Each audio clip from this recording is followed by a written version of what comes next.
Ficou bom. Bom dia a todos e todas. Primeiramente, eu gostaria de agradecer o convite para participar desta programação simbólica do Agosto Lilás, que representa uma campanha nacional, inclusive do Conselho Nacional de Justiça, do Tribunal de Justiça do Estado do Pará, contra a violência doméstica e familiar contra a mulher. Eu gostaria, primeiramente, de cumprimentar ao presidente da Câmara Municipal desta casa, vereador Alcino, na pessoa de quem cumprimento todos os demais vereadores aqui presentes. Gostaria de cumprimentar o prefeito Marcones, representante do Poder Executivo, na pessoa de quem cumprimento também todos os demais componentes daquele poder. Cumprimento a senhora secretária da Assistência Social, a senhora Rosa Braga, na pessoa de quem também faço os cumprimentos aos demais secretários e secretárias que estejam eventualmente presentes. Cumprimento o nosso querido Ademir Marques, como secretário executivo do Conselho da Mulher do município de Garrafão do Norte, na pessoa de quem também estendo os cumprimentos aos demais colaboradores da sua equipe. Cumprimento o doutor Francisco Simeão de Almeida Júnior, promotor de justiça, titular da Promotoria de Justiça de Garrafão do Norte. Cumprimento a doutora Cristina, que está aqui presente também em plenário, como representante da Ordem dos Advogados. Cumprimento todas as demais autoridades presentes e, principalmente, cumprimento a população que está aqui nos acompanhando e as nossas bravas mulheres, que compareceram aqui hoje para escutar aí algumas palavras a respeito desse tema tão importante. Agradeci o convite, fui convidada para conversar um pouquinho com os senhores e as senhoras sobre a realidade aqui do nosso município de Garrafão do Norte. Me solicitaram aí alguns dados quantitativos que teriam sido registrados em nossa cidade. Me esforcei bastante para conseguir captar algumas informações, alguns dados de números, que eu pudesse compartilhar. Mas eu preciso esclarecer um detalhe para que a minha fala possa corresponder, de fato, à realidade. Para o Poder Judiciário, por conta do Código de Organização Judiciária, o município de Garrafão do Norte e o município de Nova Esperança do Piriá são coligados. Então, os dados que aparecem à minha disposição não vão englobar apenas Garrafão do Norte, vão também englobar alguns casos que aconteceram em Nova Esperança do Piriá. Essa separação, para mim, aqui no Judiciário, seria impossível de fazer, porque é uma comarca só. Mas vamos lá. Fiz o levantamento na vara de Garrafão do Norte. Nós temos aproximadamente, digo aproximadamente porque a todo momento os números variam, para mais ou para menos. Então, nós teríamos aí mais ou menos um acervo ativo de 1.600 processos. O que é o acervo ativo? A quantidade de processos que estão tramitando hoje em Garrafão do Norte.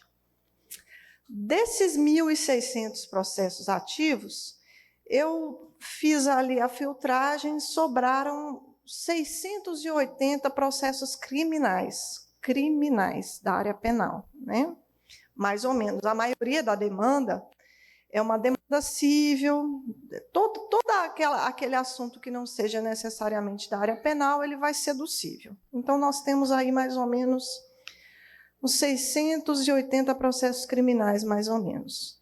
Dentre todos esses criminais, eu solicitei um filtro de pesquisa que aparecessem assuntos como violência doméstica, contra a mulher, ou feminicídio, ou cometido em razão da condição de mulher, ou que envolvessem um delito de descumprimento de medidas protetivas. Quando eu fiz essa filtragem, dos 680, apareceram 237. Aí eu fiz ali mais ou menos o cálculo, digamos aí que temos confirmadamente 35% das demandas criminais em andamento hoje em Garrafão abrangeriam algum tipo de violência doméstica. Acontece que esse número nem de longe reflete a realidade. E vou dizer por quê. Primeiramente, sabemos que para que o processo seja um processo, para que o caso tenha chegado ao judiciário, ele precisou passar na polícia, ele tem que ter sido denunciado. E quantos são os casos de violência doméstica e familiar contra a mulher que nem chegam ao conhecimento da autoridade policial, sequer são denunciados? Porque se fosse, puxa, esse número já ia crescer um tanto bom, né? Mas vamos lá. Essa diferença entre o número real dos crimes cometidos e os números que são oficialmente registrados pelas autoridades tem um nome doutrinário chamado cifra negra. Cifra negra significa delitos que são cometidos e que, por alguma razão, não são denunciados e passam batido a par das estatísticas, a par dos registros. Tudo bem, já expliquei que tem muitos casos que nem denunciados foram, né? Mas vamos prosseguir. Quando o delegado, a Polícia Civil faz o trabalho deles, nós estamos falando de sistemas, né? Estamos aí na modernidade, hoje o processo é eletrônico, não tem mais aquele papel, né, que usavam, é tudo digital. Então, quando o delegado, depois que ele ouviu a vítima na delegacia, ele vai fazer o cadastro no sistema do judiciário, que se chama PJE, Processo Judicial Eletrônico, o delegado, ou o escrivão, ou o agente, o funcionário que está cadastrando um procedimento, ele tem que selecionar o assunto. Então, se ele selecionou o assunto e colocou algum daqueles filtros que eu coloquei, violência doméstica, feminicídio, cometido em razão das condições de mulher, se ele selecionou o assunto, quando eu filtrei, ele apareceu. Mas e o tanto de processo que foi cadastrado sem a vinculação do assunto da violência doméstica e que, na verdade, eu vi que são violência doméstica, porque para trazer para vocês, eu fui tentar verificar, olha, eu queria trazer o mais certinho possível, né, que eu pudesse. E aí eu fui olhando a quantidade de assuntos que estavam como assunto principal. Vamos dizer que houve ali, para terem uma ideia, um crime contra o patrimônio. Houve ali um furto, só estava furto lá. Mas, quando eu ia olhar, era uma situação de violência doméstica em que o cidadão catou os bens da mulher e levou. Cadastraram como furto. Mas o assunto principal teria que ser violência doméstica. Nesse meio tempo de assuntos que não estão correspondendo, eu só dei uma olhada por cima, porque eu sou a juíza titular, eu estou aqui em Garrafão há 4 anos. Sempre faço questão que eu me alegro muito de estar nesta casa, porque aqui recebi o título, né, de cidadã garrafaense, me considero, inclusive. Então, tenho muito carinho aqui por Garrafão. E eu já conheço alguns casos de bater o olho, porque foram casos que começaram comigo, eu fiz a audiência, eu dei a sentença. Aí eu olhei os códigos, diversos códigos em tramitação, que eu sei que estão só com o código principal, mas também eram violência doméstica. Eu vi desacato, porque em vários casos o desacato que aconteceu com a polícia foi porque eles foram averiguar a denúncia de que a mulher estava sendo agredida, e o cidadão valentão agrediu a polícia também. Cadastraram ali como desacato, mas é violência doméstica. Achei lá, invasão de domicílio. A invasão de domicílio, senhoras e senhores, podem ter certeza que pelo menos a metade é violência doméstica, porque o cidadão recebe ali uma ordem judicial para não se aproximar da moça, da senhora, da mulher. E o que ele faz? Ele se acha no direito de entrar na casa dela como se ainda morasse lá. Cadastraram invasão de domicílio, mas é violência doméstica. Achei crimes contra a honra. Tinha de tudo: calúnia, difamação, injúria, Tinha a classe geral, crimes contra a honra, e tinha ele separadinho, calúnia, alguns eram difamação, alguns eram injúria só. E os senhores e as senhoras acham que ali no meio não tinha uma violência doméstica? Tinha, e tem muita, mas é muita. A ameaça que é por excelência da violência doméstica. No cadastro, achei as ameaças vinculadas ao assunto, violência doméstica, e achei a ameaça sozinha como uma classe autônoma, mas lhes garanto que, pelo menos a metade ali, era violência doméstica. Crimes contra o patrimônio, que eu já citei. Então, vejam que para que nós tivéssemos, eu pudesse trazer um dado, um número X, temos tantos, impossível, por vários motivos. Primeiro, porque, igual eu falei, nem sempre a vítima denuncia, né, como por vários motivos, eu ainda vou chegar lá, e outros motivos porque o próprio cadastro que é disponibilizado não tem como, às vezes a delegacia, o volume de trabalho, às vezes uma falta de orientação.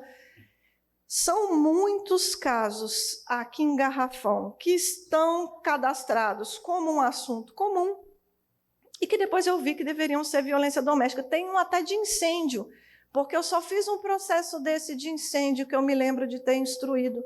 E digo para vocês, era incêndio só? Não, era violência doméstica. Tinha também violência doméstica.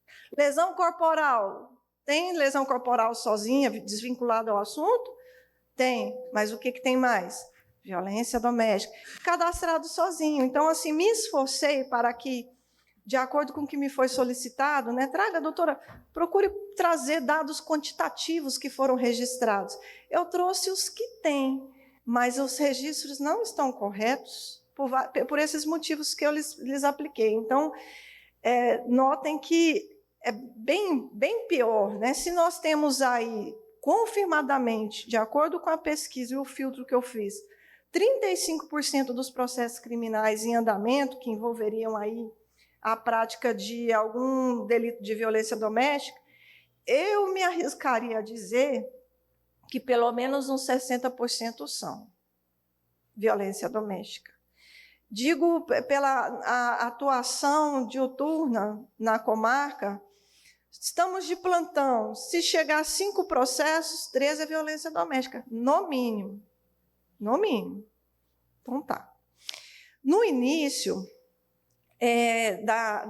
do nosso evento aqui, a moça do cerimonial, estava lá, ela fez referência, acho que ela fez até a leitura de um trecho da Lei da Maria da Penha, a Lei número 11.340/2006, que fala quais são os tipos de violência doméstica e familiar. Não vou ficar fazendo a leitura aqui do que diz a lei, para não ficar muito chato, nem muito cansativo, o tempo é pouco, tem muitas pessoas esperando. Apenas por cima que ela já falou. A violência física, todo mundo já entende como física, uma agressão. Mas será que todo mundo, e as senhoras aí da população, principalmente, né, e todos talvez que nos escutam e nos acompanham, será que sabem e têm consciência que às vezes podem estar numa situação de violência e nem sabem que é violência? Porque não existe só a violência física, são várias formas de violência. Tem a violência psicológica, da chantagem. Se você me deixar, eu vou me matar. Poxa, a mulher está sofrendo, ela não aguenta mais. E já ouviram? Se você não for minha, não será de mais ninguém. A mulher já tem tanta coisa para se preocupar. A mulher, assim, com o perdão e a licença aí dos homens que nos acompanham, mas ela está sofrendo, ela ainda para se preocupar com o cidadão que está ameaçando ela, falando que ele vai se matar. Pensa que mulher boa, né? Nossa, então eu vou agora, porque você vai se matar mesmo? É agora que eu vou mesmo, que você pega e me dá sossego. Não, a mulher faz o quê? A mulher fica. Fica porque ela se sente responsável. O cidadão é adulto, ele sabe o que ele quer fazer, ninguém está obrigando ele a ficar ali. Se ele quiser se machucar, porque ele machucar ela, não, aí o problema é de todo mundo. Mas ele quer se machucar, olha para vocês verem. Se fosse outra, né? Olha o tanto que a mulher é sensível. A mulher é um ser diferenciado. Porque se fosse o contrário e a mulher virar e falasse assim, eu vou me jogar no meio da rua, ele, pois vá lá. Mas não me dê trabalho, não. Já se resolva por lá mesmo. A mulher, não. Se você me largar, eu vou me matar. Aí ela fica. Sofrendo todo tipo de ofensa, todo tipo de... Ela fica. Porque ela não quer que ele se machuque. Olha, que coisa, né? Violência sexual. Não só a relação sexual não consentida, não é só isso que é violência sexual, não. A mulher está lá, resolveu estudar. Aí ela fala assim para o marido, eu vou fazer um curso, eu vou tomar anticoncepcional só até eu concluir. Depois que eu concluir, não vai? Porque eu quero menina agora. Não, mas vamos planejar. Não vamos planejar nada, não. Eu estou na idade agora, eu quero criar meus filhos agora. Os seus planos que fiquem para depois. Sabemos que isso é um tipo de violência? Porque a mulher ela tem o direito de decidir a respeito dos seus direitos reprodutivos. É apenas uma das formas, né, de violência. A violência patrimonial, não estou nem dizendo em relação a bens comuns, não. Vamos dizer em relação ao bem único e exclusivo da mulher. Eu comprei uma saia curtinha de babado show. Comprei a saia porque eu me senti bonita na saia. Vesti e fui ali. O marido olhou, catou a saia, picou em 1000. Foi o senhor que comprou a saia? É o senhor que está usando a saia? A saia é sua? Não. Mas o que o cidadão acha no direito? Ele pega uma coisa que é de propriedade da mulher e pica. 1000 pedacinhos. Ainda leva uma bronca. Se te pegar vestindo mini saia na rua de novo, nós vamos conversar. E essa conversa não é conversa, não, é outra coisa. É pia. E acha que está certo. Violência patrimonial. Nosso querido promotor, doutor Simeão, talvez ele vá até mencionar esse caso, eu também vou mencionar, porque ele é muito peculiar. A mulher tinha um celular. Celular, hoje em dia, né, abre várias portas. A mulher tinha um celular. Ele tinha tanto ciúme da mulher, e ele queria saber com quem ela estava conversando, e os dedinhos da mulher mexiam, ele tremia. E ele quebrou o celular. A mulher comprou outro. Ele quebrou. A mulher comprou outro, ele quebrou. Ela comprou, ele quebrou, ela comprou. Foi 8 vezes? 8? Não era 13, sei lá. Eu achava que era... Eu ia contar como se fosse 8. O promotor disse que foi 13 celulares. Ela comprou, ele quebrou. Ela comprou, ele quebrou. Comprou, quebrou. Gente!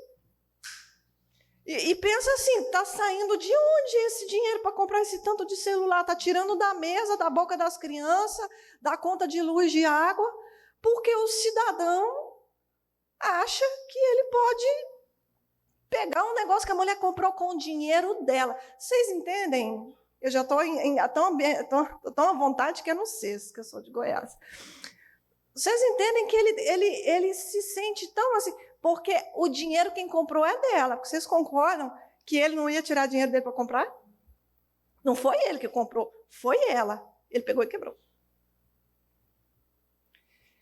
Complicado, senhoras e senhores. Complicado.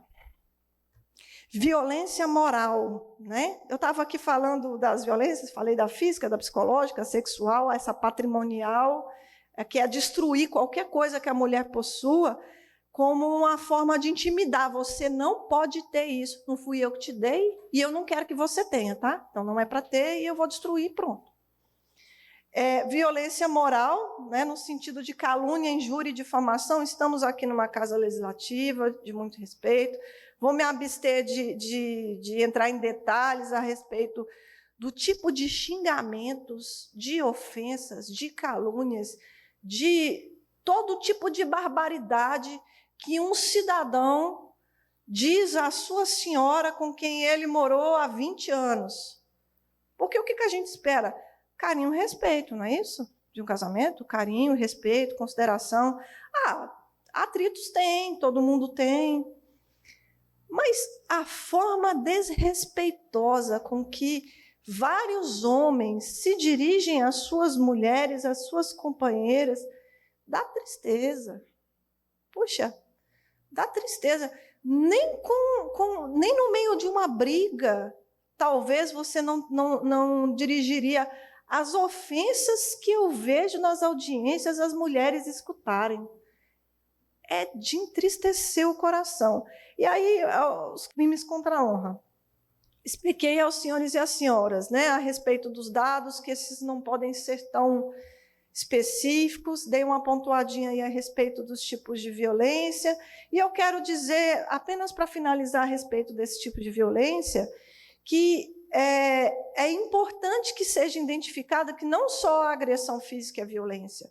Todas essas situações que eu pontuei são uma forma de violência. Mas essa aqui eu vou soltar só para exemplificar, mas vagabunda é normal. Vagabunda está na música. Vagabunda. Agora, vejam, a mulher acorda, faz ali o... Bom dia, vagabunda. Aliás, não tem bom dia, não. Ô, vagabunda, cadê meu café? Isso oprime a mulher ali. E a mulher é obrigada a escutar isso de manhã, de tarde, de noite. Isso não é uma forma de violência, não é algo que entra no interior dela, não é algo que ela sente, deita de noite e pensa, eu mereço isso. Eu mereço ser tratada dessa forma. Foi para isso que eu nasci, que eu casei, que eu me criei. Para isso. Isso não é uma violência, isso dói. Tem palavras e tem ofensas que dói mais, até dói mais do que o tabefe que levou. Tem pessoas, tem mulheres que eu escuto, que elas estão mais sentidas emocionalmente, mais fragilizadas com a forma com que elas foram tratadas, porque, em geral, né, normalmente, a mulher casa porque ela ama, né, porque ela gosta, porque ela cria ali uma expectativa. Eu encontrei alguém, eu vou ser protegida, eu vou ser amada, eu vou ter carinho. Né? E aí virou vagabunda. Isso dói muito, tanto quanto uma agressão física, talvez. Né? E aproveito aí a oportunidade para exortar nossos homens, tratem com carinho e gentileza as suas mulheres, elas merecem. Elas merecem. Já ouviram dizer que a gente conhece o caráter de um homem da forma como ele trata a sua mãe. Mas vou falar para vocês, não é bem assim não, porque eu já peguei casos de homem maltratando, batendo na mãe. Porque lembrem-se que a relação doméstica e familiar, sempre estamos ali voltados, né, em relação aos companheiros, aos casais. Mas tem entre o pai e a filha, né? Também é uma relação familiar, né? Que a filha sofre em relação à agressão do pai. Também temos o contrário, o filho batendo na mãe, que tem. Lá em Goiás, na minha terra, o povo, quando quer dizer que uma coisa está bem feia, eles falam mais feio do que bater em mãe. Porque é feio. Olha. É feio. E tem, viu? Tem. Então, assim, voltando à minha exortação, respeitem suas esposas, tratem elas com carinho, com gentileza. Aí é onde eu fiz o parêntese. Tratem como se fossem a sua mãe. E se por acaso não tiverem carinho pela genitora, seja por qual motivo for, e não puderem ter carinho pela esposa também, ninguém é obrigado a ficar com ninguém. Não tem amor por aquela mulher? Já deu o que tinha que dar. Deixa. Ninguém é obrigado a ficar com ninguém, não. Deixa. Agora, se a questão de ficar com ela vem do homem, né? Trate-a bem. Trate-a bem. Trate-a com carinho, trate com respeito, trate com educação. É um mínimo. É um mínimo. Porque esse homem valentão, quando ele vai conversar com, licença aqui, com o chegado dele, é só no respeito. O desrespeito é para ela, porque com os outros amigos, os outros homens, os chegados, respeito há. Por que o respeito está lá fora e dentro de casa não tem? Né? O senhor não é obrigado a ficar com a mulher. Deixa e vá curtir, vá gandaiar, solteirão, tal. Né? Agora, a partir do momento que o senhor toma a decisão de continuar no lar conjugal, respeite-a. É um mínimo. Bom, para caminhar no final da minha fala, aí a problemática era duas que me passaram: a realidade dos dados quantitativos e como o Poder Judiciário atua nesse tipo de violência. Para eu finalizar, do Poder Judiciário, como representante que sou aqui nesse município, já expliquei que quando o caso chegou para mim, ele já passou em outros lugares, porque a mulher teve que denunciar, o delegado teve que atuar, o promotor de justiça também teve que atuar para chegar em mim. E aí vira um processo, que é o que todos conhecem, que tem lá no fórum, que antigamente era papel, hoje é tudo eletrônico, mas o efeito é o mesmo, tem um processo. E aí, doutor, o que a senhora faz no processo?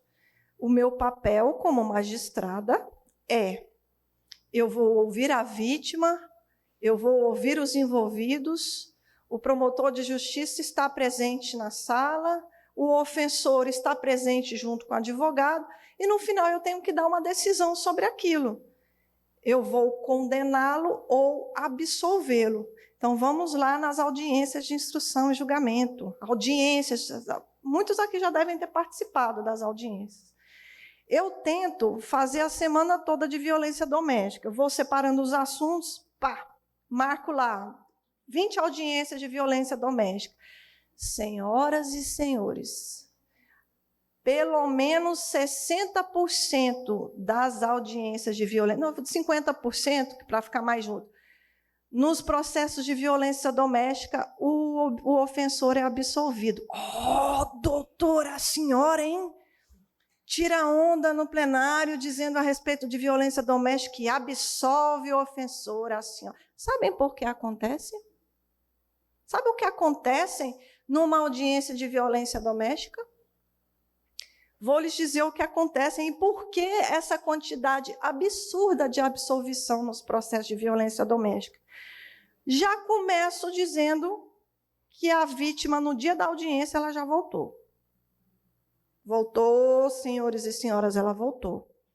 Essa mulher não tem vergonha, não tem, mas ela tem 5 filhos para criar. E ele que é o homem que sustenta a casa. E o trem ficou ruim quando chegou lá a intimação. Tinha pensado nisso não, né? Mas Tem mulher que volta não é porque quer não, senhoras e senhores. É porque a situação fez com que ela voltasse para lá. O povo gosta de criticar, mas tem muito mais aí a ser analisado. Não é simples assim, não. Ela não tem vergonha, ele bateu nela, no outro dia ela estava lá. Mas por que será, senhoras e senhores? Eu que estou aqui na função de julgar não é fácil. Julgar não é fácil. E o que será que aconteceu com aquela mulher para ela ter voltado para aquele cidadão? Tem hora que a mulher ela nem quer mais falar. Porque a mulher ela já sofreu a violência, ela já se expôs no processo, ela já tá constrangida de estar lá na minha frente. Ela vira para mim e fala assim: doutora, nós já estamos juntos, já resolveu, não dá para acabar, não.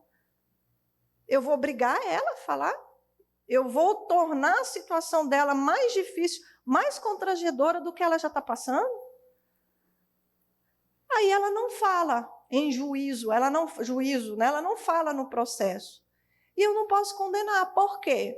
Porque lá na delegacia, quando o trem estava bombando, porque muita gente viu a agressão, juntou polícia, foi ali no hospital, fez o laudo, deu para começar ali, né? Mas chegou lá na hora, ela não sustentou em juízo o que ela falou fora. E eu não posso, de acordo com a legislação, condenar alguém com provas só do inquérito. Eu preciso que alguém venha em juízo confirmar o que aconteceu por fora. Olha, tem hora que dá dor no coração de absorver, mas eu vou condenar com o quê? A lei determina que a prova tem que ser produzida na minha frente. E o que aconteceu na minha frente?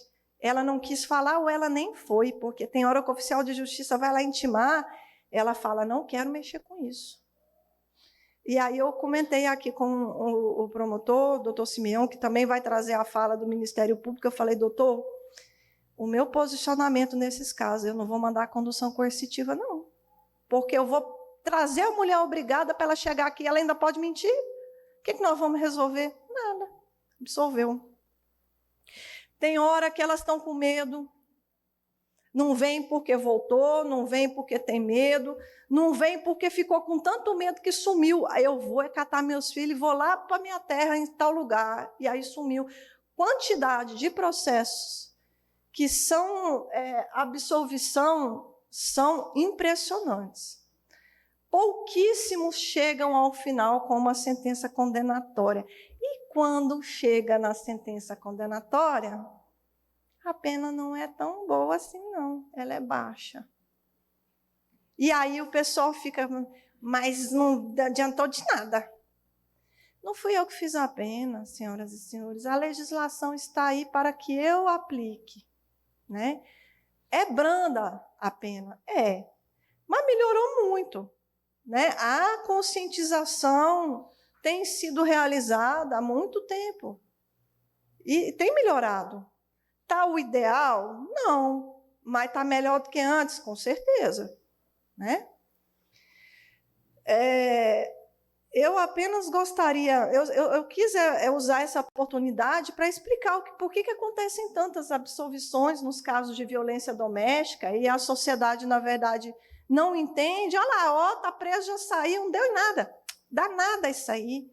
E aí, quando vocês acompanham, nada é simples, tudo é complexo.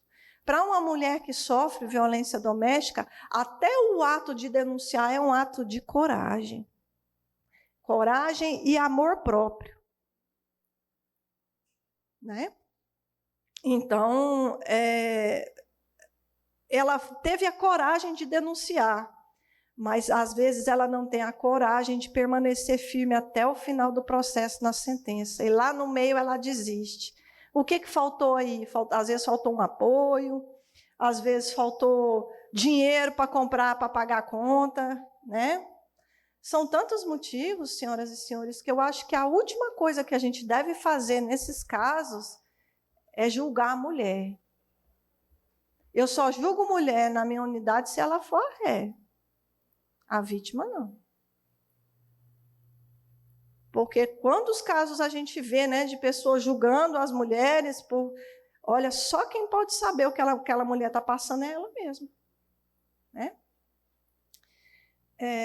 Eu vou encerrar a minha fala agradecendo mais uma vez a oportunidade de dirigir aos senhores e principalmente às senhoras, e mais principalmente às senhoras e talvez outras mulheres que nos escutam de longe, para dizer: se amem a respeito das violências que sofrem, se amem primeiro, senhoras. Amor próprio, não foi isso que nosso Senhor nos ensinou? Amar a Deus sobre todas as coisas, ao próximo como a si mesmo. Se a senhora se permite agredir, a agressão vai continuar. Então, o que eu posso lhes dizer é: denuncie, seja corajosa, procure ajuda, busque alguém. Não se permita sofrer assim. Né?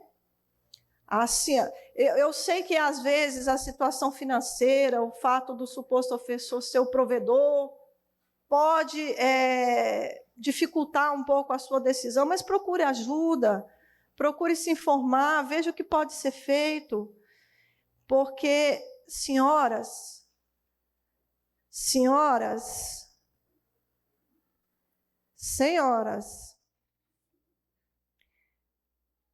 a agressão física pode resultar em morte.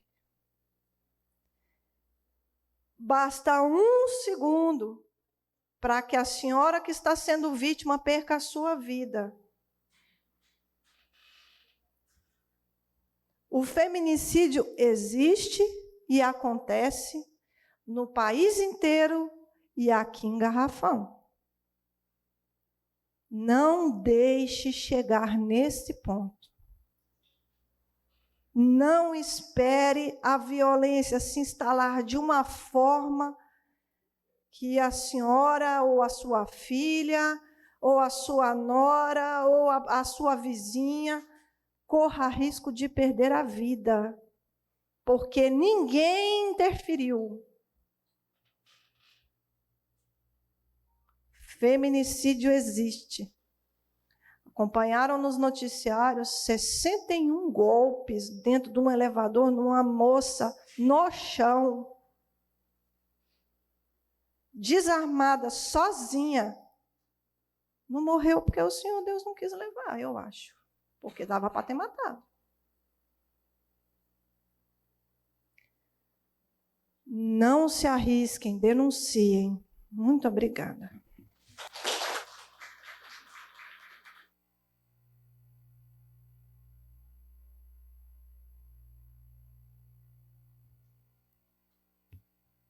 Queremos mais uma vez agradecer a juíza titular, Silvia Clemente, por sua fala.